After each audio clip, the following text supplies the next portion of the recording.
বেশ অনেকদিন বাদে শ্রীহু আজকে সকালবেলা উঠে ওর বাবার সাথে একটু খেলার সময় পেল। ওর বাবার ডিউটি শিডিউল গুলো এমন থাকে যে শ্রীহু খুব বেশি সময় ওর বাবাকে কাছে পায় না, তাই যখন পায় তখন সারাদিন বাবার সাথেই সময় কাটায়। সকালে আমি নিয়েছি 1 গ্লাস উষ্ণ গরম জল, সাথে একটু লেবু আর ওর জন্য ব্ল্যাক কফি। শ্রীহুর খাবারটাও এদিকে রেডি, দিয়েছি আজকে রাগি আর সাথে আপেল। এখন ও একটু ড্রয়িং করতে ব্যস্ত।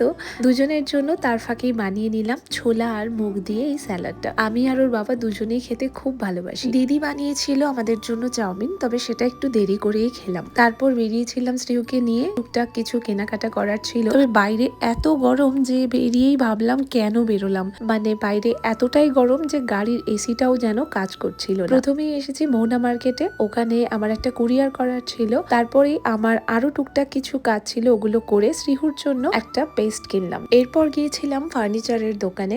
আমরা বাড়ির জন্য একটা চেয়ার টেবিলের সেট নিচ্ছি নতুন।